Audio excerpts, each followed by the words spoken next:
প্রভু সিংহের মতো গর্জন করে, কিন্তু তুমি প্রভু তোমার পবিত্র রক্তটা তুমি ঢেলে আমাদেরকে তার হাত থেকে তুমি কিনে নিয়েছো। প্রভু কোনো এই জগতের কোনো দুঃখ, কোনো কষ্ট, কোনো যন্ত্রণা, কোনো পাপ আমাদের উপরে কর্তৃত্ব করতে পারবে না, কোনো জিনিস আমাদেরকে স্পর্শ করতে পারবে না। কারণ প্রভু তোমার বাক্যতে লেখা আছে, মানুষ কেবল রুটিতে নয়, ঈশ্বরের বাক্যতে বেঁচে থাকে। প্রেমকে তিনি প্রকাশিত করেছেন এবং যিশু তিনি আমাদেরকে ভালোবাসার মূল কারণ, আমাদেরকে তিনি যে আমাকে ছাড়া এরা অনাথ হয়ে যাবে। সুপ্রিয়, আজকে ঈশ্বর, হালেলুয়া। তো আজকে আমার প্রচারের বিষয় হলো প্রার্থনা। তো প্রার্থনা মানে আপনি জানেন পাস্টার, আমরা তো জানি, আমরা প্রার্থনা জানি। তো আপনি কি শিখাবেন আমাদেরকে প্রার্থনা সম্পর্ক? আমরা প্রার্থনা করি তো, আপনারা ভালো করেই জানেন প্রার্থনা করতে হয়, কিন্তু এটা আপনাকে শেখাতে এসেছি প্রার্থনার বাধাগুলো কি কি হতে পারে। আমরা জানি প্রার্থনা কোনো ধর্মের নিয়ম পালন করার জিনিস নাই। প্রার্থনা হলো আমার বাবার সঙ্গে একটা সম্পর্ক তৈরি করার, একটা তার সঙ্গে কথা বলার। তো প্রার্থনা হলো ঈশ্বরের সঙ্গে আমাকে একটা সম্পর্ক তৈরি করতে, আমার মনের কথাটা প্রভুকে জানাবো, এটাই হলো প্রার্থনা।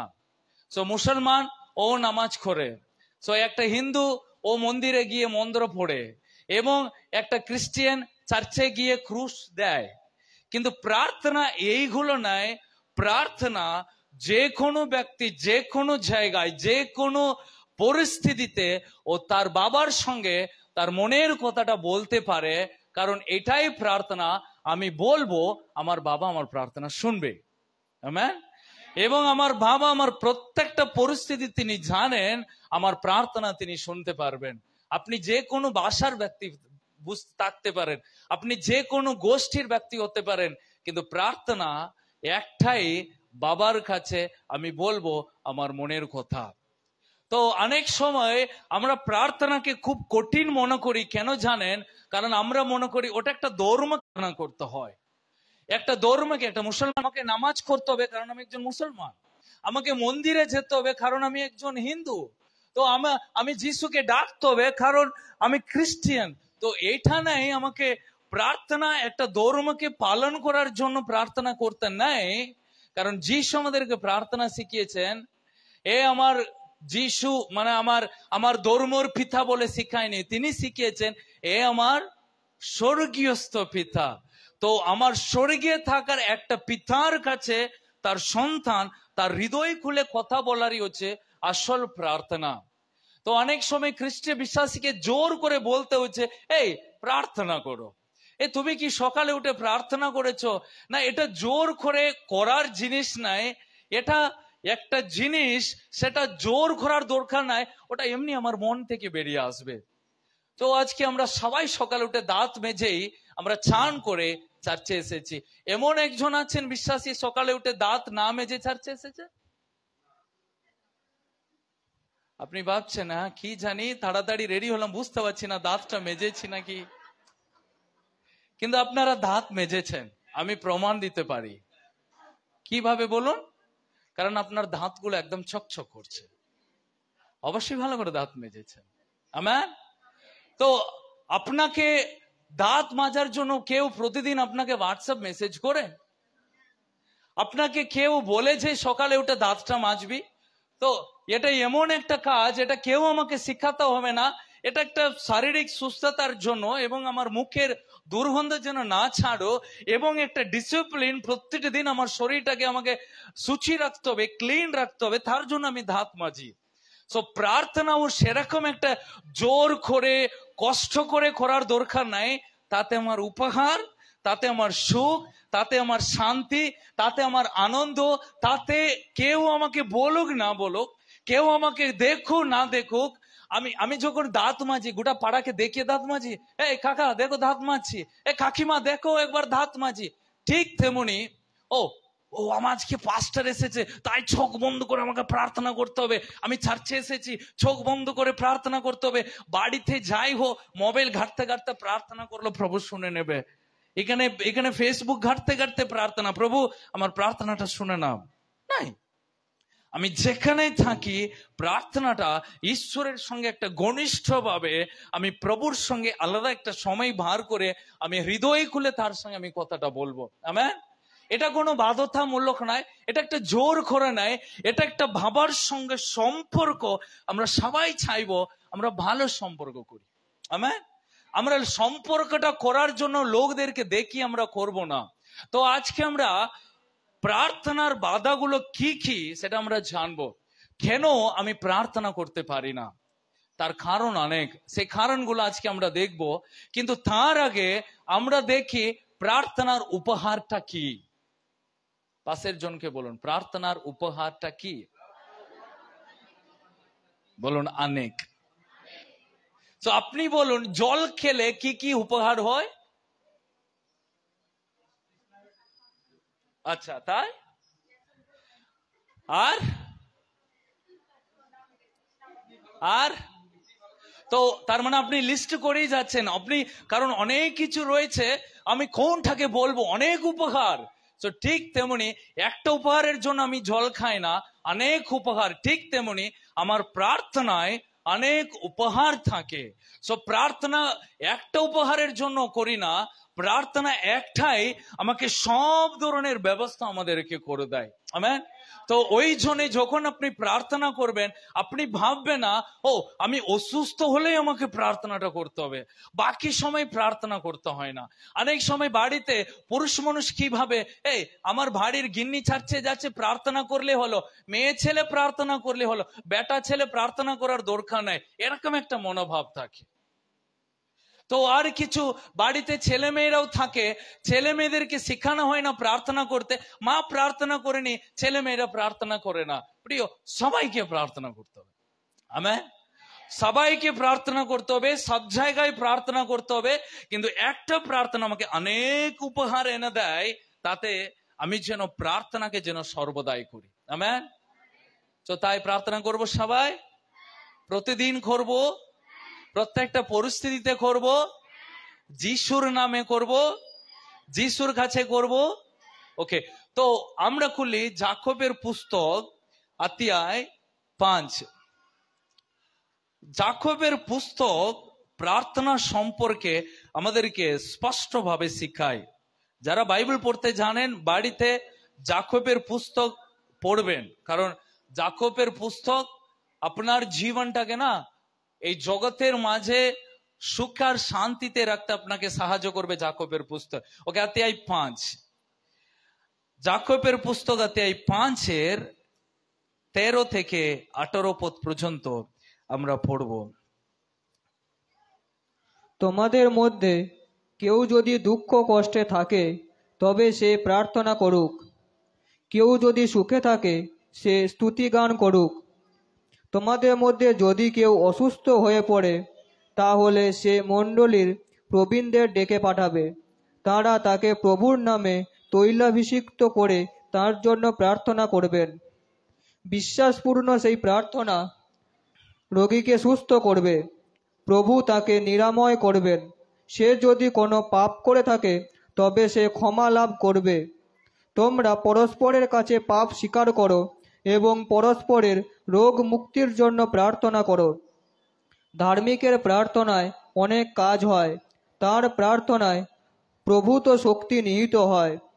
এলিও আমাদেরই মতো মানুষ ছিলেন, কিন্তু তিনি একাগ্র চিত্তে প্রার্থনা করলেন যেন বৃষ্টি হয়নি। পরে আবার তিনি প্রার্থনা করলেন, তখন আকাশ বাড়ি বর্ষণ করলো এবং ভূমি হলো শস্য শ্যামলা। ওকে, তো এখানে প্রথম বিষয়, প্রার্থনা আমার জীবনে শান্তি নিয়ে আসে। কারণ এখানে লেখা আছে 13 পদে লেখা আছে, তোমাদের মধ্যে কেউ কি দুঃখ ভোগ করিতেছ সে প্রার্থনা করুক। ওকে, সো প্রার্থনা আমাকে জীবনে শান্তি এনে দেয়। আজকে কতজনের জীবনে বিভিন্ন অশান্তি নিয়ে আছে? কার জীবনে অশান্তি নাই? সো বিভিন্ন রকমের কষ্ট আছে, বিভিন্ন রকমের অশান্তি আছে, কিন্তু বাইবেলে লেখা আছে প্রার্থনা আমাদের জীবনে শান্তি নিয়ে আসে। কি নিয়ে আসে?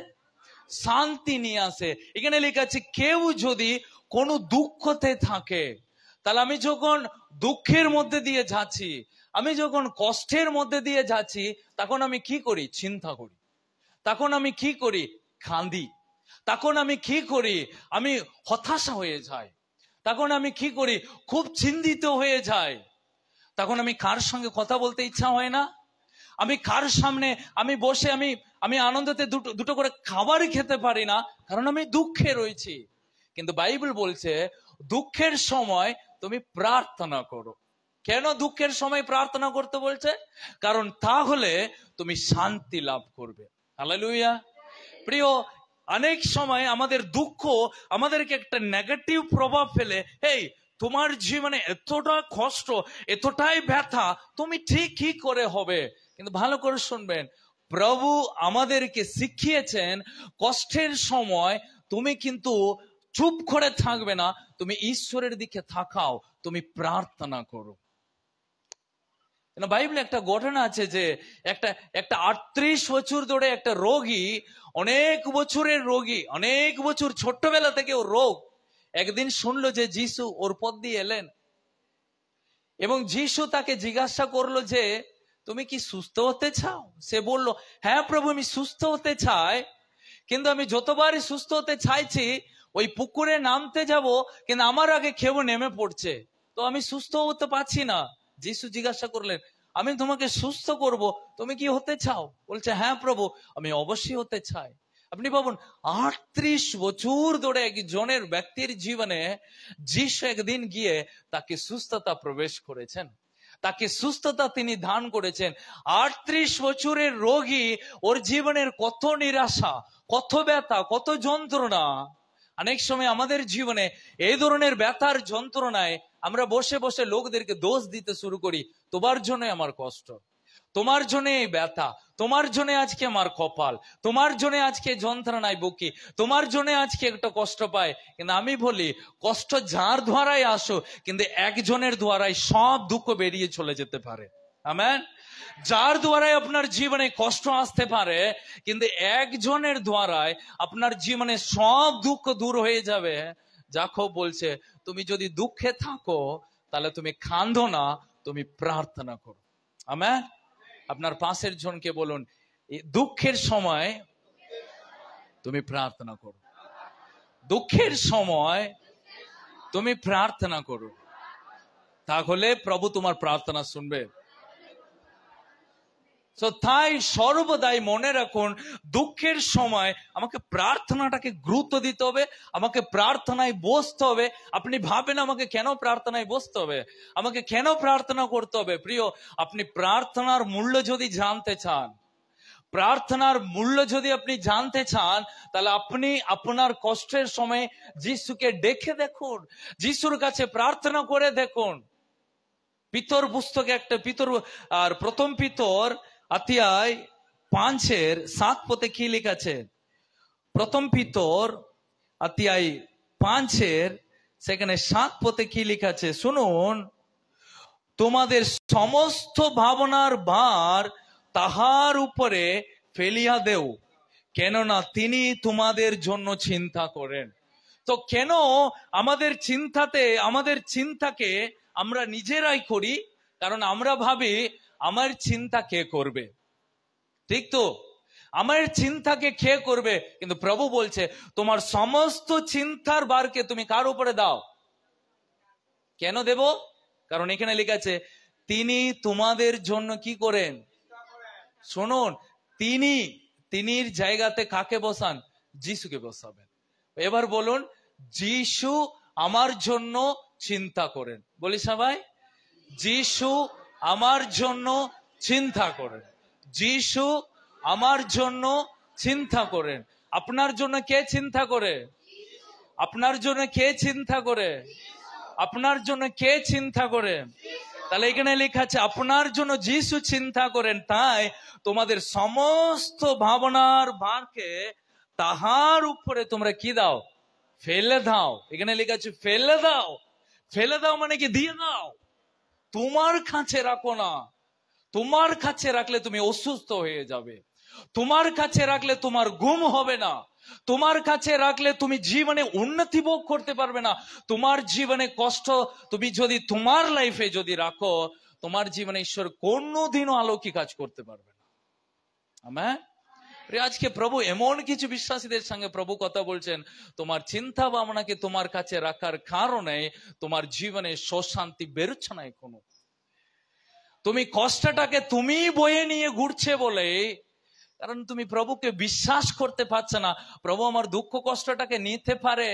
প্রিয়, প্রভু আপনার দুঃখ কষ্টটাকে নিতে পারে। আপনি ভাবেন আমার জীবনে অভাব, আমি আমি আমার টাকা প্রয়োজন, আমার অনেক লোন, অনেক ধার দেনা, আমাকে শোধ করতে হবে, প্রভু কি আমাকে রোজগার করে দেবে?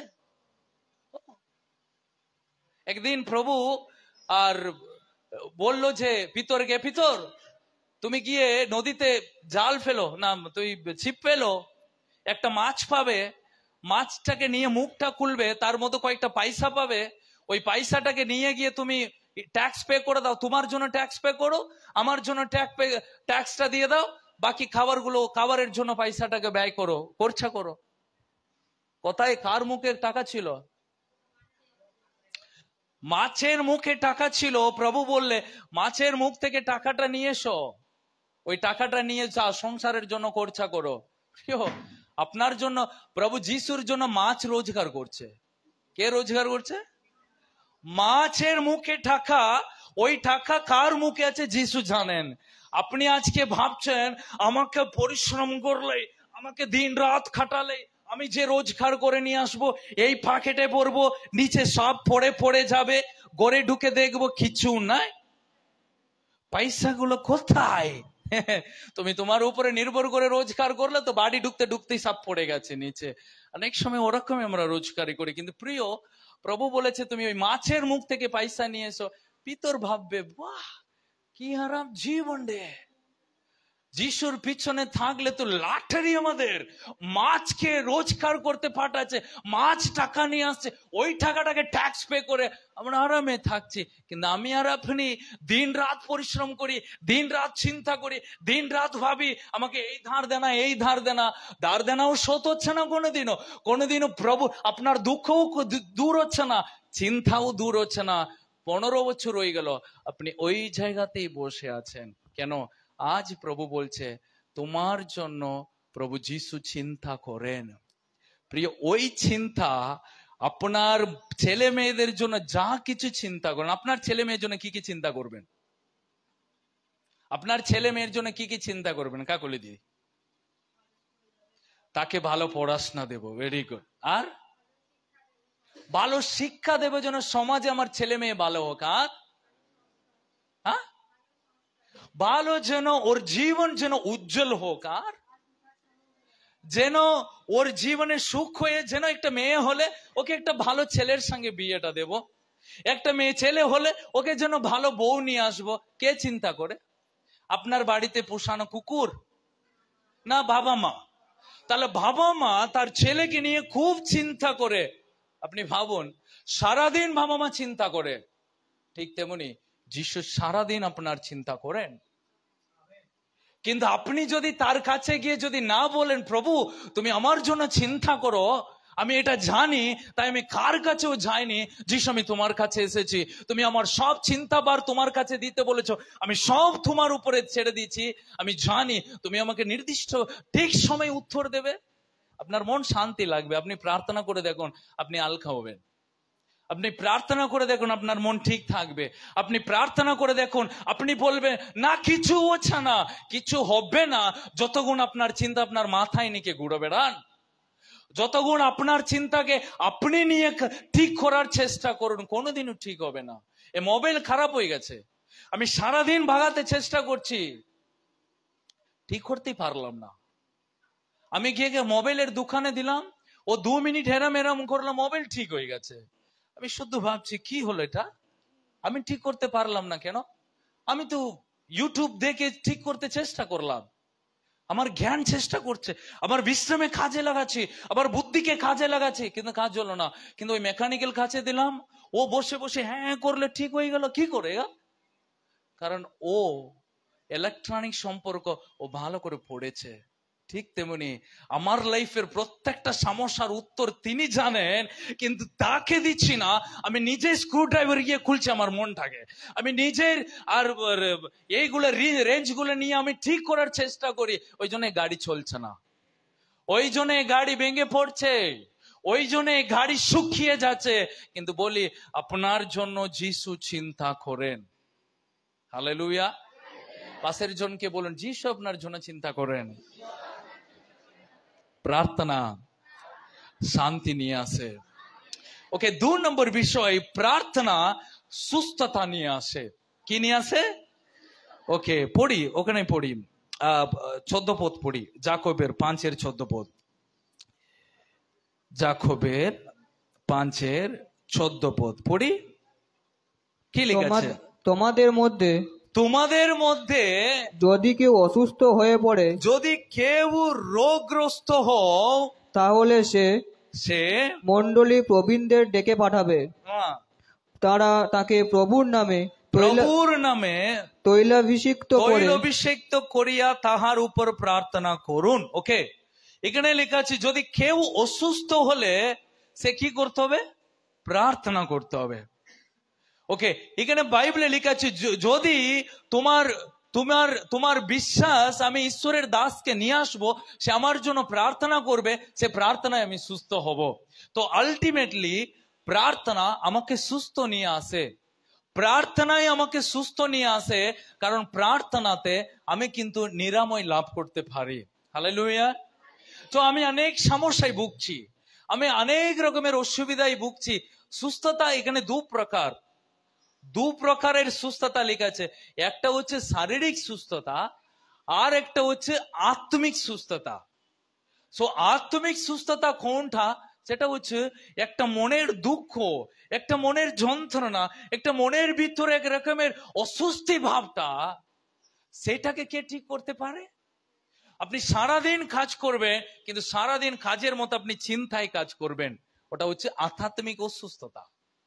কিন্তু ওই অসুস্থতার জন্য আপনি প্রার্থনা করুন, প্রভু আপনার মনটাকে শান্তি প্রদান করে আপনাকে সুস্থতা প্রদান করবে।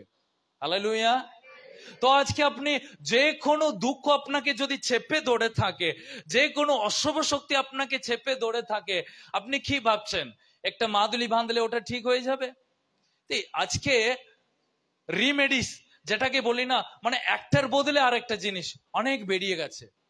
আপনি আসল জিনিসটা না পেলেও তার একটা নকল কোম্পানি বেরিয়ে গেছে। আপনি আসল জিনিস পেতে হবে না, কিন্তু সেম জিনিস, সেম কোয়ালিটি, একটা বেজাল আছে, 2 নম্বর আছে। ঠিক তেমনি ঈশ্বরের ব্যাপারটাও বেজাল সত্য বলে একটা জিনিস আজকে বেরিয়ে গেছে। প্রচুর বেজাল জিনিস আজকে মার্কেটে পাওয়া যাচ্ছে, সেটা কিন্তু ঈশ্বরের নামে পাওয়া যাচ্ছে। তো কয়েকদিন আমি প্রায় আমাদের কালনা গেটের এলাকায় আসি, ওখানে একটা লোক বসে বসে আঙ্গুটি বিক্রি করে। ও বিভিন্ন রকমের আঙ্গুটি, বিভিন্ন কালারের আঙ্গুটি, ও মাইকে যা বলে না, মনে হচ্ছে ঈশ্বর তাকে দর্শনে আঙ্গুটিটা দান করেছে। এই আঙ্গুটি যার হাতে পড়বে তার জীবনে সব দুঃখ যন্ত্রণা দূর হয়ে যাবে। প্রিয়, আমাদের মতো বোকা মানুষ আজকে সেইগুলোকে পড়ে নিয়ে ঘুরে বেড়াচ্ছে। তার ওদের কোনো ভুল নেই, কারণ আজকে বেজালটা জানতে হবে কোনটা। আজকে আপনি মার্কেটে আসল জিনিসটা কিনতে যাবেন, আপনি কোনো 2 নম্বর জিনিসটাকে কিনতে যাবে না। ঈশ্বরের ক্ষেত্রেও, সত্য জিনিস ক্ষেত্রেও আপনি কিন্তু বেজাল জিনিসের দিকে মন দেবে না। ঈশ্বরের কাছে 2 নম্বর রাস্তা কিছু নাই। পাশের জনকে বলুন, প্রভুর কাছে 2 নম্বর রাস্তা কিছু নাই। 2 নম্বর রাস্তা মানে কোনটা? শর্টকাট, মানে হঠাৎ করে ঈশ্বরের কাছে যাওয়ার রাস্তা নাই। ঈশ্বরের কাছে ওইভাবে শর্টকাট কিছু নাই, একটাই রাস্তা। আমেন। একটাই রাস্তা, একটাই পথ। ওই জন্য যিশু বলেছেন, আমি পথ, আমি সত্য, আমি পথ, আমি সত্য, আমি অনন্ত জীবন। আমার দ্বারা না এলে কেউ ঈশ্বরের কাছে যেতে পারবে না। তাহলে তুমি কেন অন্য কোথায় ঘুরে বেড়াচ্ছ? তুমি কেন ওই কাছে বসাচ্ছ সুস্থতার জন্য? তুমি কেন ওই দড়ির উপরে নির্ভর করাচ্ছ? তুমি কেন ওই আঙ্গুটির উপরে নির্ভর করাচ্ছ? কিন্তু আমি বলি, যদি আপনি সত্য ঈশ্বরের কাছে প্রার্থনা না করে শর্টকাট যদি খুঁজেন, ওই শর্টকাট আপনাকে ধ্বংসের পথে নিয়ে যাবে। কেউ আপনাকে বলবে না এই কথাটা, এই জগতে কেউ এই শিক্ষা আপনাকে দেবে না। আপনি বিপদের মুখে গিয়ে যখন পড়বেন, আপনি ওখানে একাই দাঁড়াতে হবে, কেউ আপনাকে সাহায্য করবে না। আমি আপনাকে অনুরোধ করি, কেউ যাই বলুক, ওখানে যাও ওইটা বন্ধ ঠিক হয়ে যাবে, এখানে যাও এইটা করো ঠিক হয়ে যাবে, ওইটা করো তুমি সুখ পেয়ে যাবে, এইটা করো তুমি ঠিক হয়ে যাবে। আমি আপনাকে বলি, আপনি যখন একটা জিনিস কিনবেন, একটা শাড়ি কিনবেন, দিদি মা, একটা শাড়ি কিনতে গিয়ে আপনি 1000 বার ভাববেন আঁচল ঠিক আছে, রং ঠিক আছে, শাড়িটাকে ভালো করে কষে কষে দেখবেন রং উঠছে। একটা ঈশ্বরের ক্ষেত্রে আপনি অত অবহেলা করেন কেন? অসুস্থ হন, প্রার্থনা করুন, আপনার কষ্টে আপনি প্রার্থনা করুন। ওই প্রার্থনার রাস্তা ছেড়ে দিয়ে আপনি যখন শর্টকাট খুঁজবেন, শর্টকাট ভালো লাগবে, কিন্তু শর্টকাট আপনাকে বিপদের জায়গাতেই নিয়ে যাবে, আপনাকে সুখের জায়গায় নিয়ে যাবে না। যদি ঈশ্বরের কাছে যাওয়ার রাস্তা যদি শর্টকাট হয়, তাহলে আমি বলবো যিশু ক্রুশের পথটা বেছে নিতে না। হ্যাঁ না? যদি ঈশ্বরের কাছে যাওয়ার যদি শর্টকাট হয়, তাহলে আমার যিশু ক্রুশে মরার জিনিসটাকে বেছে নিতে না।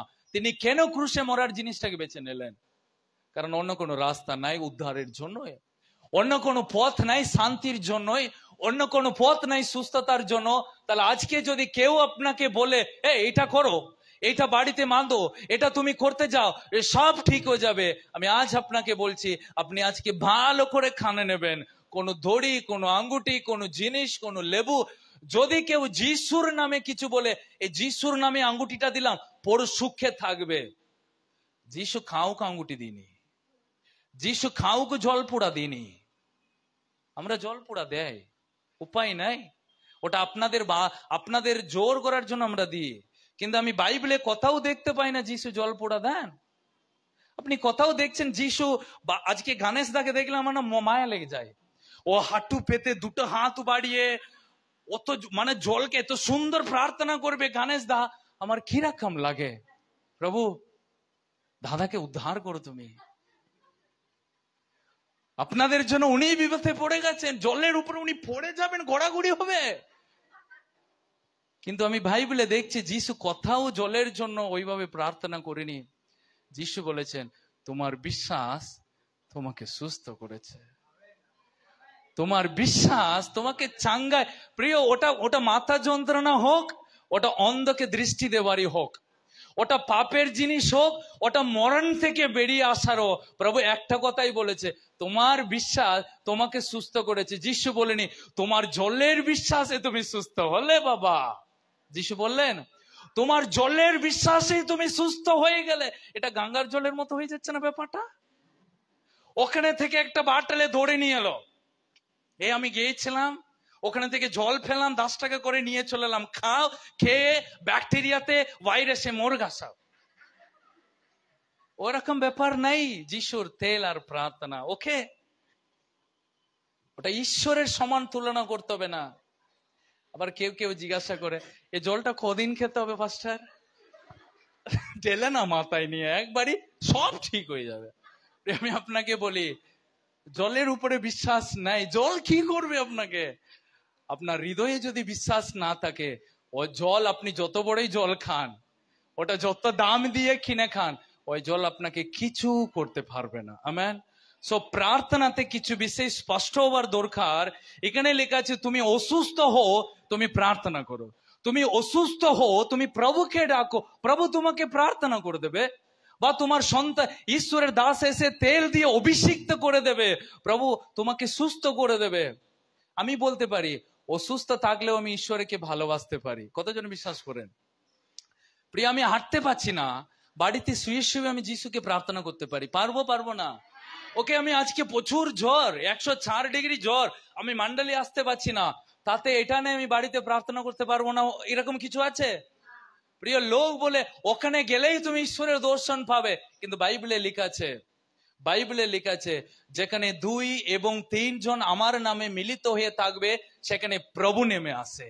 তাহলে আমার ঘরে প্রার্থনা করলে প্রভু ওখানে নেমে আসে, প্রভু আমার প্রার্থনা শুনে। আমেন। সো প্রার্থনা আমাকে সুস্থতা এনে দেয়, আমার আধ্যাত্মিক সুস্থ এনে দেয়। হালেলুয়া। ওকে, 3 নম্বর বিষয়, প্রার্থনা আমাকে ঈশ্বরের সঙ্গে একটা সহভাগিতা করে দেয়। পড়ুন তাড়াতাড়ি 16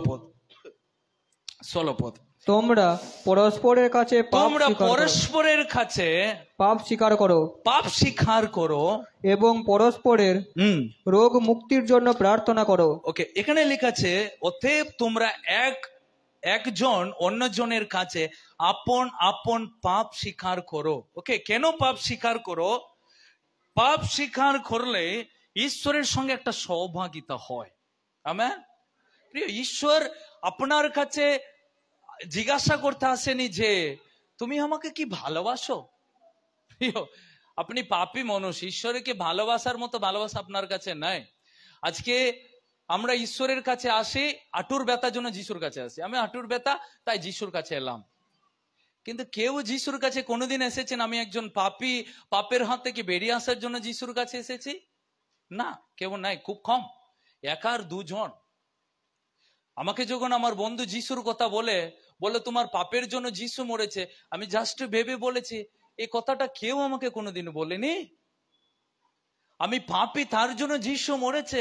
প্রিয়, ঠিক কেউ এই প্রচার আজকে করে না ঈশ্বর আপনার পাপের জন্য মরেছে। আজকে যিশুর কাছে গেলে তোমার সব সমস্যা ঠিক হয়ে যাবে, দাঁড় দেনা শত হয়ে যাবে, তোমার রোগ সুস্থ হয়ে যাবে, তোমার সব ঠিক হয়ে যাবে, তুমি দিনের পর দিন ধনী হবে, দিনের পর দিন লটারি টিকিট পড়বে, দিনের পর দিন তোমার সব হয়ে যাবে, তুমি সুখ আর শান্তিতে, তোমার এলাকায় তুমি হচ্ছে কোটিপতি। এটাই যিশুর কাছে আমরা শুনে এসেছি, কিন্তু যিশুর কাছে আমরা আসলে এই কথাটা শুনিনি। যিশু বলেছেন পাপের বেতন মৃত্যু, আমার কাছে এসো, আমি তোমাকে বিশ্রাম দেব, তোমাকে সব পাপের হাত থেকে আমি উদ্ধার করব। হালেলুয়া। প্রিয়, পাপ স্বীকার করলে ঈশ্বরের সঙ্গে সহভাগিতা হয়। ঈশ্বরের সঙ্গে সম্পর্ক করতে গেলে আপনার পাপকে পরস্পরের কাছে স্বীকার করুন। Hallelujah, hallelujah, hallelujah. তো ঈশ্বরের কাছে যখন আমরা আসি, আমাদের মনের সমস্ত খারাপ জিনিসটাকে ঈশ্বরের কাছে স্বীকার করি। প্রিয়, হাত ঈশ্বর দেওয়ার একটা আশীর্বাদ। হালেলুয়া। তো রাস্তাতে ফেলে আমি মেরেছি। এককালে বাবা মা সামনে তার ছেলেটাকে টেনে রাস্তায় ফেলে মেরেছি। বাবা মা আমার হাত ধরে বলেছে বাবা আমার ছেলেকে ছেড়ে দাও, মেরেছে। এ হাত দিয়ে করেছি। একদিনে হাত দিয়ে আমি মদ কিনে নিয়ে খেয়েছি, একদিনে হাত দিয়ে অনেক চুরি করেছি। আমার মুখ ভালো কথা বলুক, আমার কান ভালো কথাতে শুনবো, আমার চোখ শুধু ভালো জিনিসটাই দেখো। আজকে আপনি বলুন আপনার হাত কি করে, আপনার হাত কি কাজের জন্য ব্যবহার হয়, আপনার হাত দিয়ে ঈশ্বরের গৌরব কতগুলো হয়। আপনি আজকে সিদ্ধান্ত নিন, এ হাত ঈশ্বরের প্রশংসা গৌরব করার জন্য প্রভু আমাকে হাত দিয়েছে। কিন্তু বাইবেলে এমন একটা কথাও লেখা আছে, যদি এই হাত তোমাকে ধ্বংসের পথে যদি নিয়ে যায়, চোখ বন্ধ করে হাতটাকে কেটে দাও। বাইবেলে লেখা আছে এই কথাটা। যদি হাত তোমাকে পথে নিয়ে যায়, ধ্বংসের পথে নিয়ে যায়, হাতটাকে কেটে প্রভু বলেছে। আপনি জানেন আপনার মুখের প্রত্যেকটা ভালো শান্তি এনে দিতে পারে। আমেন। কিন্তু আপনি জানেন আপনি কার জীবনে আশীর্বাদের পাত্র হতে পারেন, কিন্তু প্রার্থনা আপনাকে এমন সাহায্য করবে, আপনার মুখে ভালো কথা বলতে সাহায্য করবে, আপনার হাত ভালো কাজ করতে সাহায্য করবে। এটা বিড়ি ধরতে যাবে না, এটা সিগারেট ধরতে যাবে না, এটা খৈনি খেতে যাবে না, এটা পান খেতে যাবে না, এটা মদের বাটল ধরতে যাবে না, এটা টাকা চুরি করতে যাবে না, এটা খারাপ কাজে যাবে না। এ হাত ঈশ্বরের জন্য ভালো কাজে লাগাবে, কারণ একটা ভালো কাজ আপনার জীবনকে উন্নতির পথে নিয়ে যাবে। আমেন। এটা কি করে সম্ভব? প্রার্থনা করতে হবে। প্রার্থনা না করলে প্রভু ভালো কাজ করতে দেবে না। আজকে আপনি ভাবেন আমি কইনি ছাড়তে পারছি না। আমি অনেক সময় ভাবি কতজনের বাড়িতে কুকুর বিড়াল আছে? আপনার কুকুরকে একদিন সিগারেট দড়িয়ে দেবেন তো?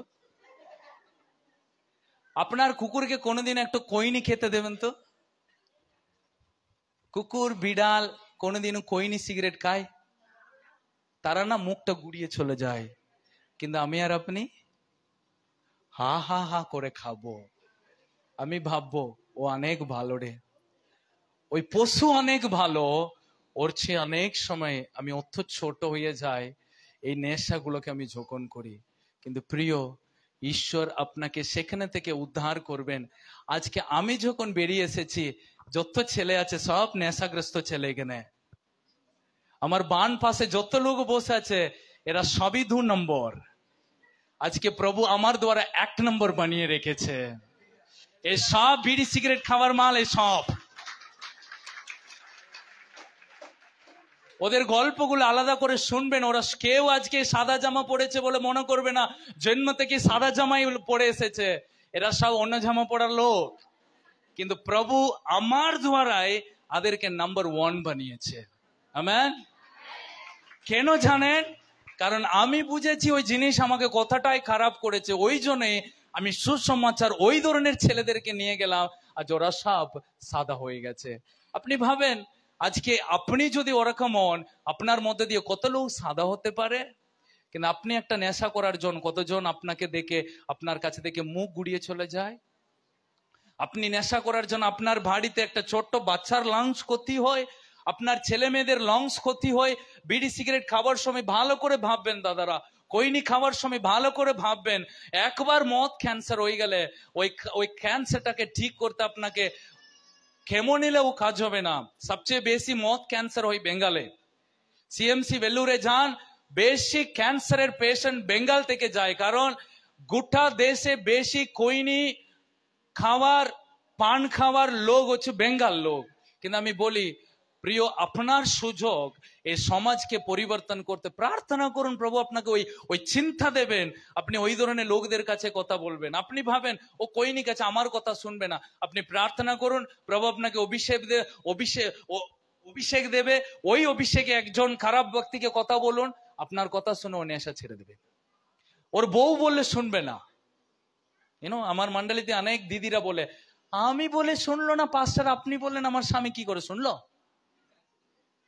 আমি যে সংসার করি এত বছর, আমার কথা আমার স্বামী শুনলো না, আপনি বললেন আমার স্বামী শুনলো। ওটা ওটা ওটা স্ত্রীর স্বামীর ব্যাপার নাই, ওটা ঈশ্বরের অভিষেক। আমেন। ঈশ্বরের অভিষেক এখানে থাকলে ও যেখানে যাবে সেখানে কাজ হবে। আমেন। সো প্রার্থনা আপনাকে পাপ স্বীকার করতে সাহায্য করে, আপনার জীবনে উন্নতি নিয়ে আসে। ওকে 3টা বিষয় বলেছি। নাম্বার 1, প্রার্থনা আপনাকে কি এনে দেয়? শান্তি এনে দেয়। সো প্রার্থনা আপনাকে কি এনে দেয়? সুস্থতা এনে দেয়, আত্মিক সুস্থতা, শারীরিক সুস্থতা।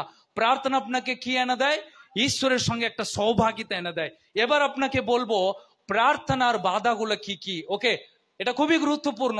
কেন আপনি প্রার্থনা করতে পারছেন না, কি কি বিষয়, প্রার্থনা না করার কারণ কি কি হতে পারে, এগুলো লক্ষণ আপনাদের মধ্যে আছে নাকি দেখে নেবেন। আর গীত উপদেশ 28:9 পদ। গীত উপদেশ 28:9 পদ পড়ুন। যে ঐশ্বরিক বিধান মেনে চলে না, যে ঐশ্বরিক বিধান মেনে চলে না, তার প্রার্থনা ঈশ্বরের কাছে ঘৃণ্য। সো নাম্বার 1, ঈশ্বর কার প্রার্থনা শোনে না? যে ঈশ্বরের বাক্যকে মেনে চলে না। তো ঈশ্বরের বাক্যকে শুনলাম কিন্তু আমি সেরকম চললাম না, প্রভু তার প্রার্থনা শুনবে না। আমি জেনেও যখন আমি চলছি, আমার মধ্যেই চলছি, প্রভু আমার প্রার্থনা শুনবে না। ওকে, প্রভু বলেছে গালাগাল দিও না, কিন্তু আমি গালাগাল দিয়ে গেলাম, প্রভু আমার প্রার্থনা শুনবে না। আলটিমেটলি এটাই। আপনি ভাবেন প্রভু আমার প্রার্থনা শুনছে না, না, আপনার প্রার্থনা শুনবে না। বাইবেলে লিখেছে যে আমার ঐশ্বরিক বিধান মেনে চলে না, প্রভু তার প্রার্থনা শুনবে না। প্রিয়, কিন্তু তার উল্টো কি দিয়ে ভাবুন, আমি যদি ঈশ্বরের আদেশকে মেনে চলি, প্রভু আমার প্রত্যেকটা প্রার্থনা শুনবে। কোনটা আমার ভালো লাগছে? প্রভু যেন আমার প্রার্থনা শুনুক, প্রভু যেন আমার প্রার্থনা শুনুক।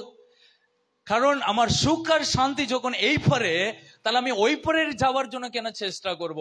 তাহলে প্রভু যা বলে তাই আমি মানবো, আমি শুনবো। প্রভু যদি বলে আমাকে ভালোবাসো, তাহলে প্রভুকে ভালোবাসবো, টাকাকে ভালোবাসবো না। বাস, প্রভু বলেছে আমি তোমাকে ভালোবাসি, প্রভু বলেছে রবিবার দিন আমাকে দাও, প্রভু সেদিন কাজে, তবু আমি তোমাকে দিচ্ছি, তুমি বলেছিলে সময় দিতে, তাই আমি তোমাকে সময় দিলাম। প্রভু কিন্তু আপনাকে অভাবে ফেলতে দেবে না। আমেন। জানিস না কত সুন্দর গীত সঙ্গীত পড়লো, যৌবন সিংহ অভাব হয়ে থাকবে, ক্ষুধার্তই থাকবে, কিন্তু প্রভুর অন্বেষণ কোনোদিনও ক্ষুধার্তার অভাবে থাকে না। হালেলুয়া। আপনি ঈশ্বরের বাধ্যতা সন্তান হন, প্রভু আপনাকে কোনোদিনও অভাবে ফেলে রাখবেন না। আমেন। প্রভু আপনার প্রয়োজন, আপনার দরকার সব কিছু তিনি মিটিয়ে দেবেন। এখানে লেখা আছে ঈশ্বরের আদেশ যে মেনে চলে না, প্রভু তাদের প্রার্থনা শুনবে না। প্রিয়, মনে রেখে নেবেন, আপনি যেখানেই থাকুন, প্রভুর আদেশের বিরুদ্ধে যদি চলেন, প্রভু আপনার প্রার্থনা এক ফুটাও শুনবে না। যাকবের পুস্তক 4:2, প্রভু কেন আমাদের প্রার্থনা শুনবে না? যাকবের পুস্তক 4:2, তোমরা যা কামনা করো তা পাও না, তাই তোমরা হত্যা করো। তোমরা ঈর্ষান্বিত হও, কিন্তু তাতেও তোমাদের অভীষ্ট লাভ হয় না। তোমরা বিরোধ করো, বাদ প্রতিবাদ করো, কিন্তু যা Okay. চাও তা পাও না, কারণ তোমরা তার জন্য প্রার্থনা করো না। ওকে, এখানে লেখা আছে 2 নম্বর, আমি কেন কিছু পাই না, তার কারণ আমি প্রার্থনাই করি না। আমি অনেক ইচ্ছা করি, কিন্তু আমি প্রার্থনা করি না, তাহলে আমি কি করে পাবো? তো প্রভুকে আমাকে বলতে হয়, কিন্তু আমি যদি প্রার্থনা না করি, আমি প্রভুর কাছে থেকে কিছু পাবো না। আপনি যদি ভাবেন আমি রবিবার দিন এলাম, আমি 1 ঘন্টা বসলাম, প্রভু আমাকে ঠিক রেখে দেবে, কিন্তু আপনার বাড়িতে বিপদ আছে, আপনার মাঠে আপনার বিপদ আছে, কিন্তু সেই বিপদ, সেই দুর্ঘটনাকে অতিক্রম করতে গেলে আপনাকে প্রার্থনা করতে হবে বাড়িতে। আমেন। আপনি প্রার্থনা প্রত্যেকজন করতে হবে, ব্যক্তিগতভাবে করতে হবে, বসে করতে হবে, আঁটু পেতে করতে হবে, প্রতিদিন করতে হবে। আমেন। আপনি ভাবেন না প্রার্থনা এটা এমন একটা জিনিস, অসুস্থ হয়ে গেলে হসপিটালে ভর্তি হইলে সিলাইন দিচ্ছে না, সিলাইনটা খুব অসুস্থ হলে সিলাইনটা নেব, বাকি সবাই দরকার নাই। আজকে একজন আমাদের মণ্ডলে একজন বিশ্বাসী আমাকে বলল রাস্তায়, আমি ওষুধ কখন খাই জানেন? যখন খুব বাড়াবাড়ি হয়। আমি কখন ওষুধ খাই? যখন আমি বিছানা থেকে উঠতে পারি না, তখন আমি ওষুধ খাই। বললাম খুব ভালো বুদ্ধি গো তোমার। তার মানে লাইক আমি কখন প্রার্থনা করি? যখন আমি বেশি কষ্টতে ভুগি। তাহলে আমি বলি অত যন্ত্রণা কিসে? প্রতিদিন প্রার্থনা করো, প্রতিদিন সমস্যা প্রভু মিটিয়ে দেবে, তুমি ঠিকঠাক থেকে যাবে। আমেন। তাহলে প্রতিটা দিন প্রার্থনা করতে আপনার কি কষ্ট হয়? একটা সময় ভার করে একটা জায়গাতে বসে চুপ করে কিছুক্ষণ প্রার্থনা করে দেখুন প্রিয়, আপনার মনের জিনিস সব উজাড় করে দেখুন, প্রভু আপনার প্রত্যেকটা বিষয় শুনে নেবে। আমেন। তো আপনি ভাবেন আজকে আমার কাছে কোনো প্রার্থনার বিষয় নাই, আমি কি করব আজকে? প্রার্থনা সবই ঠিকঠাক আছে। প্রার্থনার বিষয় না থাকলেও আপনাকে প্রার্থনা করতে হবে। লাইক এরকম, আজকে আমি তো সেরকম কিছু মুখের গন্ধ ছাড়ছে না, আজকে দাঁত মাজতে হবে না, ওরকম বলি কোনোদিনও না। আমার মুখের গন্ধ ছাড়ুক না না ছাড়ুক, আমি বাড়িতে একাই থাকি 4 জনের সঙ্গে, কিন্তু আমি সকাল উঠে কি করব? ঠিক তেমনি প্রার্থনা, ঠিক তেমনি একটা বিষয়। প্রার্থনা আমাকে কেউ বলুক না বলুক, প্রত্যেকটা দিন আমাকে বসে প্রভুর সঙ্গে একটা সৌভাগ্যতার জন্য আমাকে প্রার্থনা করতে হবে। ওটা ছেলে হোক, ওটা মেয়ে হোক, ওটা যৌবন হোক, ওটা যুবতী হোক, বা আপনি দাদা হন, আপনি ব্যবসা করুন, আপনি ধনী না দরিদ্র, যে কোনো ব্যক্তি, আপনি চাষবাস করুন, প্রতিদিন উঠে আপনার গামছাটাকে ভালো করে বেঁধে নিয়ে প্রভুর সঙ্গে হাঁটু পেতে কিছুক্ষণ প্রার্থনা করুন। আমেন। আপনি যাওয়ার সময় আপনার স্ত্রীকে, আমি মাঠে যাচ্ছি, আমার সময় হচ্ছে না, তুমি প্রার্থনাটা করে নেবে, ঠিক আছে? তাহলে আমি বলে দেবো, কাল থেকে বলবেন আমার খাবার সময় নেই, আমার খাবারটা কিনে তুমি খেয়ে নাও, আমি মাঠে গেলাম। এটা ঠিক ওরকমই ব্যাপার।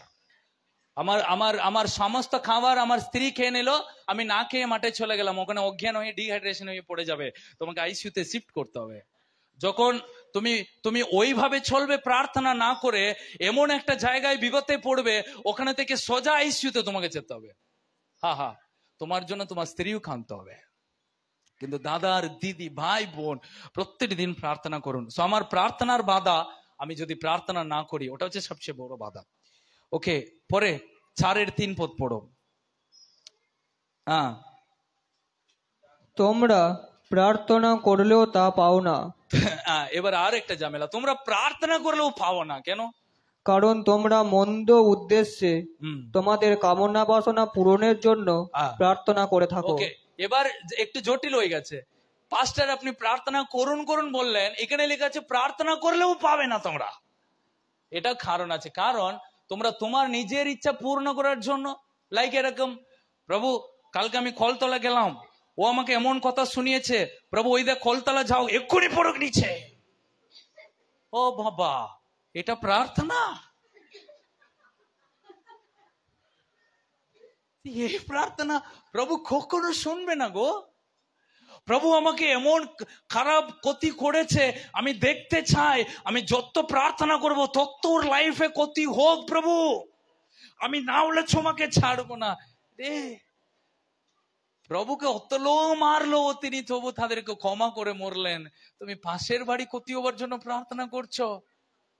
তুমি এখনো প্রার্থনা তোমার ইচ্ছার জন্যই করছো বাবা, তোমার ইন্টারেস্ট ঠিক নাই, তোমার ইন্টেনশন ঠিক নাই, তোমার উদ্দেশ্যটাই ঠিক নাই, তুমি কেন প্রার্থনা করছো? ক্ষতি হওয়ার জন্য প্রার্থনা করছো। প্রভু আমি যাব, আমি এরকম একটা কাজ করবো যেন আমি সফল হয়ে যাই। খারাপ কাজেও সফলতার জন্য প্রার্থনা। এটা এরকম হচ্ছে না, পাকিস্তান ইন্ডিয়া যুদ্ধ, আর্মি প্রার্থনা, আমি যাব ইন্ডিয়াতে সবাইকে খুন করে দেবো, প্রভু আমাকে সাহায্য করে যেন আমি ঠিক যেন টার্গেটে গুলি মারতে পারি। এরকম প্রার্থনা শুনবে না। এখানে লেখা আছে তোমরা প্রার্থনা করেও পাচ্ছ না, কারণ তোমার অভিলাষ ইচ্ছা আলাদা। তোমরা কি ইচ্ছা? তোমরা নিজের ইচ্ছাকে পূর্ণ করতে চাইছো, নিজের বাসনাকে পূর্ণ করতে চাইছো। এরকম না, তান্ত্রিকের কাছে, দাদা আমি ওই মেয়েটাকে ভালোবাসি, তুমি এমন কিছু করে দাও ওই মেয়েটা যেন আমার নামটাই সবসময় করে। যিশু ওরকম নাই, যিশু ওরকম প্রার্থনা কোনোদিনও শুনবে না। যিশু প্রার্থনা করতে বলেছেন, এ আমার স্বর্গীয়স্থ পিতা, তোমার নাম পবিত্র বলে মান্য হোক, তোমার রাজ্য আসুক, তোমার ইচ্ছা স্বর্গে যেমন এ পৃথিবীতে তেমনি পূর্ণ হোক। প্রতিদিনের খাদ্য তুমি আমাদেরকে জুগিয়ে দাও, তুমি আমাদেরকে যেমন ক্ষমা করেছো আমরাও যেন পরস্পরকে ক্ষমা করতে পারি। এটাই প্রার্থনা। ওখানে কি কি আছে? প্রভু তোমার নাম পবিত্র হোক, প্রভু তোমার রাজ্য আসুক, প্রভু স্বর্গের মতো আমার ঘর স্বর্গ হোক, প্রভু আমার হৃদয়টাকে ওরকম করে দাও। প্রার্থনা, প্রভু তুমি, আমার ইচ্ছা নাই, আমার ইচ্ছা গাড়ি কিনার বাড়ি কিনার, কিন্তু তোমার ইচ্ছা যেটা সেটা পূর্ণ হোক। আমেন। আমার ইচ্ছা পাশের বাড়ি ক্ষতি হোক, কিন্তু তোমার ইচ্ছা ওরা যদি সুখে থাক, আমি যেন ওরকম প্রার্থনা করি। প্রভু তোমার ইচ্ছা যেন আমাদের পাড়ায় সবাই যিশুকে জানো, আমি যেন সেরকম প্রার্থনা করতে পারি। প্রভু তুমি যেমন আমাকে ক্ষমা করেছো, আমাকে যে ক্ষতি করেছে তাকেও যেন সেরকম আমি প্রার্থনা করতে পারি, ক্ষমা করতে পারি। আমেন।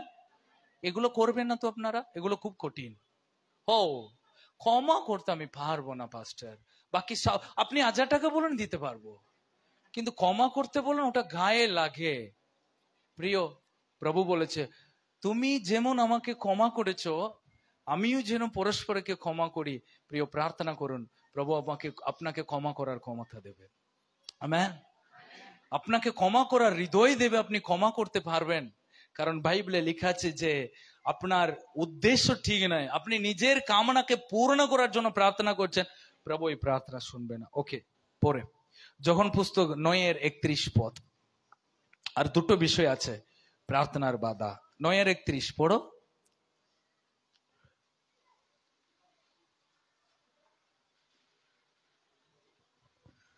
ঈশ্বর পাপীর কথা শোনেন না, এ তো সাধারণ জ্ঞানের কথা। ওকে, এখানে লেখা আছে প্রভু পাপীদের প্রার্থনা তিনি শুনে না। কার প্রার্থনা তিনি শুনে না? ভালো করে শুনবেন, এখানে ক্যাটেগরি লোকগুলো খারাপ। এরা কোনো ধনী ব্যক্তি নাই, গরিব ব্যক্তি নাই, বা এরা উচ্চ জাত নিচে জাত নাই। একটাই কথা, প্রভু কার প্রার্থনা শুনছে না? পাপীদের প্রার্থনা তিনি শুনবে না। আপনার হৃদয়ে কুচিন্তা নিয়ে আপনি চললে থাকলে প্রভু আপনার প্রার্থনা শুনবে না, এটাই আলটিমেটলি কথা। বাস, আর কোনো কিছু এখানে ঈশ্বরের প্রার্থনা শুনছে না, আমাকে এটা করতেছে না, ও এটা নাই। আপনি আপনার মনোভাবনাকে পরিবর্তন করুন, প্রভু আপনার প্রার্থনা শুনবে। আপনার কথাটাকে ঠিক করুন, উদ্দেশ্যটাকে ঠিক করুন, প্রভু আপনার প্রার্থনাকে ঠিক শুনবেন। আপনি বলুন, প্রভু আমি খাবো না, কইনি খাবো না প্রভু, প্রভু আমি চেষ্টা করছি, আমি প্রার্থনা করব, এই শরীর তোমার মন্দির, আমি ঠিক করে থাকবো, প্রভু তুমি আমাকে, প্রভু আমার প্রার্থনা শুনবে, প্রভু আমাকে সাহায্য করবে। Amen, hallelujah, hallelujah. প্রিয়, এই সব কিছু শুরু হয় প্রার্থনায়। ওকে, পাপীদের প্রার্থনা তিনি শুনে না, এটা কিন্তু আমাদেরকে জানতে হবে, কিন্তু প্রভু ধার্মিকদের প্রার্থনা তিনি শুনেন। আমেন। প্রভু আমাকে ধার্মিক বানিয়েছেন। ওকে, লাস্ট বিষয়, গীত সংহিতা 66 এর 18 এবং 19 পদ, লাস্ট বিষয়। কেন আমার প্রার্থনার বাধা কি? গীত সংহিতা 66 এর 66 আর 18 এবং 19 পদ। অন্তর যদি আমাদের অধর্মে আসক্ত থাকতো, তাহলে শুনতাম না আমার আহ্বান প্রভু পরমেশ্বর। কিন্তু ঈশ্বর সত্যি শুনেছেন আমার আহ্বান, কর্ণপাত করেছেন তিনি আমার বিনতির রবে। ওকে, এখানে লেখা আছে যদি আমার হৃদয়ে যদি কুচিন্তা নিয়ে থাকি, তাহলে প্রভু আমার প্রার্থনা শুনবে না। ওকে, শুনবেন ভালো করে। সো আমি কারো ভুল ক্ষতির উদ্দেশ্যে আমি প্রার্থনা করতে পারি না, কারণ ওই প্রার্থনা প্রভু শুনবে না। কারণ প্রভু আমার মনটাকে দেখে কিসের উদ্দেশ্যে আমরা প্রার্থনা করি। তো আমার প্রার্থনা ঈশ্বরের ইচ্ছার অনুযায়ী ওভারই দরকার, ওটা কোনো ভুল উদ্দেশ্যে যেন প্রার্থনা না হোক। তাহলে আমার হৃদয়ে একটা কুচিন্তা নিয়ে, কুভাবনা নিয়ে, একটা খারাপ মোটিভ নিয়ে আমি যখন প্রার্থনা করি, ওটা ওই উদ্দেশ্যে আমার ঈশ্বর কোনোদিনই শুনবে না। প্রভু কোনোদিন ওই প্রার্থনা শুনবে না। প্রভুর কাছে আপনি বলুন, প্রভু আমি অন্য কোনো খারাপ উদ্দেশ্যে আমি প্রার্থনা করতে আসেনি, আমি জানি প্রভু তোমার ইচ্ছাই অবশেষে পূর্ণ হবে, তাই আমি প্রার্থনা করছি। এখানে লেখা আছে আমার হৃদয়ে যদি কোনো অধর্মের চিন্তা ভাবনা নিয়ে থাকি, তাহলে প্রভু কখনো আমার প্রার্থনা শুনবে না।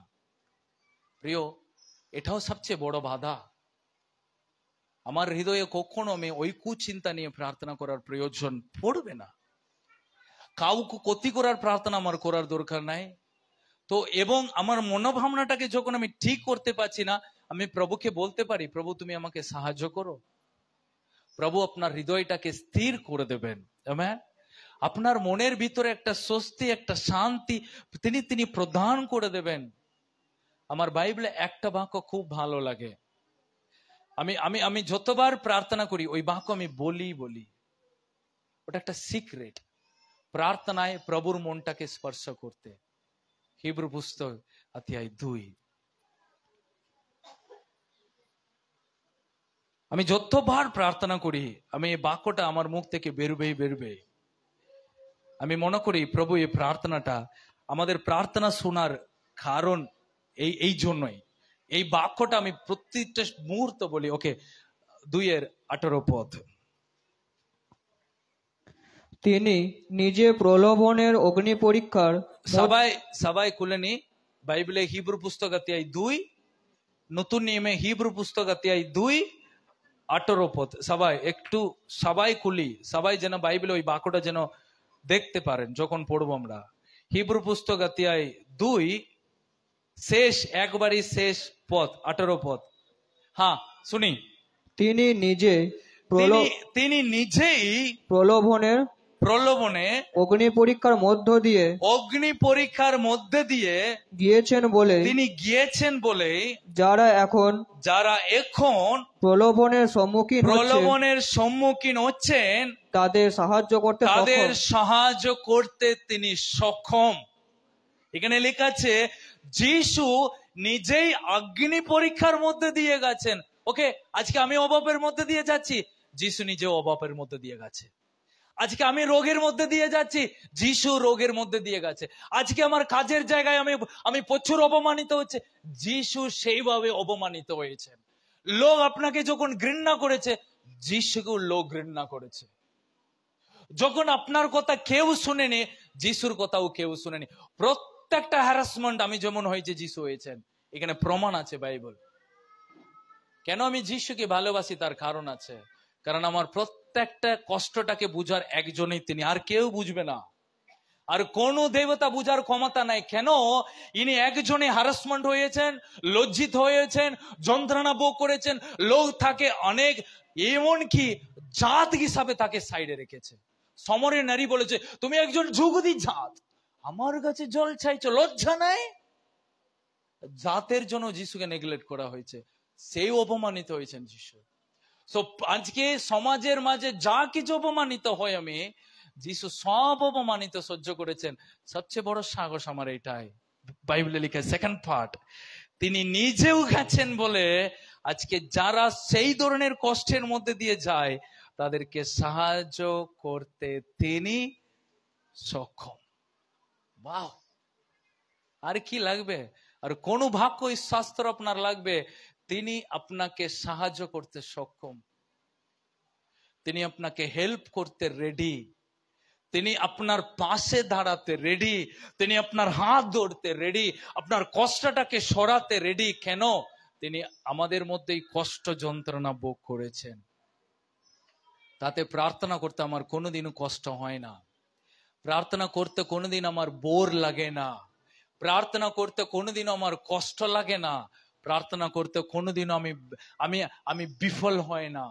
প্রার্থনা দেরি হতে পারে, কিন্তু প্রার্থনা কোনোদিনও বিফল হয় না। আমেন। প্রার্থনা করতে অসুবিধা হতে পারে, কিন্তু ওই প্রার্থনার অনেক সফলতা আছে, এটা আমি জানি। আমেন। আমি জ্বর আসছে, আমি প্রার্থনা করতে পারছি না, তবু আমি চোখ ভরে 2 মিনিট প্রার্থনা করব। আমি জানি আমি জ্বরের মাঝেও চোখ বন্ধ করে প্রার্থনা করি, প্রভু আমার মনের অন্তটা তিনি চিনেন, তিনি জানেন। Amen, hallelujah. প্রিয়, প্রার্থনা করার ব্যক্তি দিনের পর দিন উজ্জ্বল হবে, আশীর্বাদ থাকবে তার জীবনে, ঈশ্বরের সব গুণ থাকবে, ও দিনের পর দিনের প্রভু তাকে আরো আশীর্বাদ করতে শুরু করবে। প্রার্থনা করার ব্যক্তি কোথাও আটকে থাকবে না, প্রার্থনা করার ব্যক্তি কোনোদিনও পিছিয়ে যাবে না, প্রার্থনা করার ব্যক্তি কোনোদিন ঈশ্বরের বাক্যকে অবহেলা করবে না, প্রার্থনা করার ব্যক্তি কোনোদিনই নিরাশায় থাকবে না, প্রার্থনা করার ব্যক্তি কোনোদিনও ওরা আধ্যাত্মিক ভাবে ঘুমিয়ে পড়বে না, প্রার্থনা করার ব্যক্তি কোনোদিন আলস ভাবে জীবন যাপন কাটবে না। প্রার্থনা করার ব্যক্তির জীবনে প্রত্যেকটা মুহূর্তই, প্রত্যেকটা পরিস্থিতি, প্রত্যেকটা জায়গায় একটা নতুন পরিবেশ, একটা নতুন আনন্দ, একটা নতুন জীবন হয়ে থাকবে। প্রিয়, এই নতুন মাসে আমরা একটা সিদ্ধান্ত নেব। আজকে আপনি ভাবুন আপনার জীবনে কোন কোন বাধা সম্মুখীন আছেন, আপনি প্রার্থনা করতে পারছেন না। কোন কারণের জন্য আপনি প্রার্থনা, আপনি দোষ দেবেন না অন্য কাউকে, ও আমার বাড়িতে টিভি লাগিয়ে দেয় পাস্টার, ওই জন্য প্রার্থনা করতে পারি না, আমার বাড়িতে সিরিয়াল লাগিয়ে দেয় ওই জন্য আমি প্রার্থনা করতে পারি না।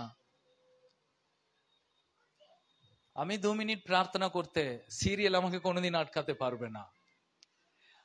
আমার এলাকায় মাইক সেট লাগিয়েছে জোরে, আমি প্রার্থনা করতে পারছি না, হতেই পারে না। মাইক সেট হতে পারে আমার পর্দাটাকে ছিঁড়ে দেবার মতো আওয়াজ, কিন্তু আমি মনে মনে বলবো প্রভুর খানটাকে ছিঁড়ে দেবার মতো আমার প্রার্থনা যাবে। ওর চেয়ে আমার প্রার্থনার অন্তরের আওয়াজ বেশি থাকতে হবে, ভলিউম। আমেন। বাইবেলে লেখা আছে এলিও প্রার্থনা করলেন, আকাশ বন্ধ করে দিল প্রভু। এলিও প্রার্থনা করলেন, প্রভু আকাশকে খুলে দিলেন। আজকে সকালে আমাকে ফোন করেছিল অমিতের মা, পাস্টার প্রচুর মেঘ করেছে, রান্না করব, প্রচুর মেঘ করেছে, রান্নাটা করব। চিন্তা, রান্নাটা তো 100-200 জনের। আমি বললাম না মা, যান রান্না ছাপান। বৃষ্টি হলো, কারণ প্রভু জানে 200 লোক আসবে, না কে বাড়ি যাবে, এটা প্রভুর ইচ্ছা নাই। তার জন্য এখন পর্যন্ত জানি না, দুপুরের পরে হোক একটু ঠান্ডা থাকবো। আমেন। কিন্তু প্রভুর জন্য যখন আপনি কিছু করবেন, প্রার্থনা আপনাকে সাহস জুগিয়ে দেবে। প্রার্থনা কখনো যেন থেমে না থাকেন। আমরা প্রার্থনা করি যেন একটা সামর্থ্য ভরা প্রার্থনা আমি যেন করতে পারি, সেরকম একটা সন্তান হতে প্রার্থনা করি। প্রভু ধন্যবাদ পিতা, প্রভু একটা সামর্থ্যের ভরা একটা প্রার্থনার ব্যক্তি হতে আমাদেরকে সাহায্য করো প্রভু। প্রার্থনা বাবার সঙ্গে করার একটা সৌভাগ্যতা প্রভু, সেই সৌভাগ্যতাকে আমি কখনো যেন প্রভু ছাড়তে চাই না। আমার বাবার সঙ্গে একটা মধুর সম্পর্ক করে দেবে আমার প্রার্থনা, আমার জীবনে শান্তি এনে দেবে, আমার জীবনে স্বস্তি এনে দেবে, আমার জীবনে আমার বাবার সঙ্গে একটা সৌভাগ্যতা তৈরি করে দেবে। প্রভু, যা কিছু প্রার্থনার বাধার সম্মুখীন পড়ছি, তুমি ওই সমস্ত বাধাকে সরাতে আমাকে সাহায্য করো।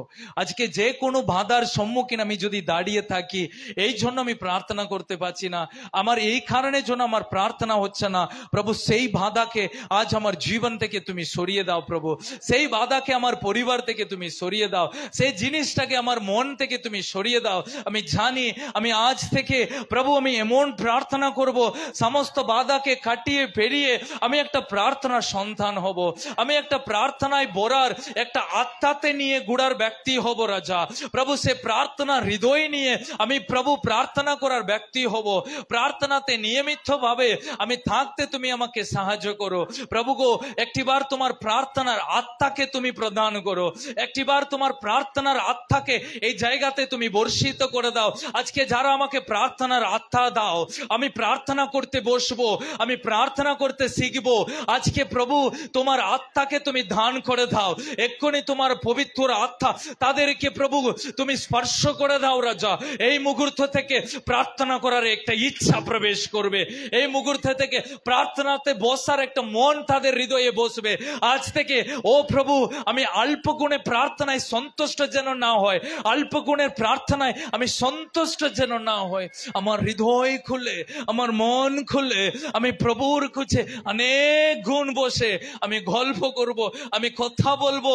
আমার প্রার্থনা আমার জীবনকে উজ্জ্বল করে তুলবে। আমি জানি এই প্রার্থনা আমার সংসারকে উজ্জ্বল করে দেবে, আমি জানি এই প্রার্থনা আমার পরিবারকে ভালো করে দেবে, আমি জানি এই প্রার্থনা আমার জীবনে আশীর্বাদ এনে দেবে। কিন্তু আমি করতে পারছি না, এই বাধাকে তুমি সরিয়ে দাও বলছে যারা, ওই বাধাকে তুমি সরিয়ে দাও প্রভু, সরিয়ে দাও প্রভু গো। যিশুর কাছে প্রার্থনা করবে, যিশুর কাছে তারা হৃদয় খুলে প্রার্থনা করবে, ঈশ্বরের কাছে পাপ স্বীকার করে তার সঙ্গে একটা সৌভাগ্যতা তৈরি করো। প্রভু, তুমি তাদেরকে সে অন্তর, তুমি তাদেরকে সে মন তুমি দাও, সাহায্য করো। বাড়িতে যেন প্রত্যেকটি দিন নিজস্ব প্রার্থনায় বসুক, প্রভুর সঙ্গে কথা বলুক, প্রভুর কথা শুনুক। যীশু খ্রিস্টের নামে প্রার্থনা আমরা চাই। Amen, amen.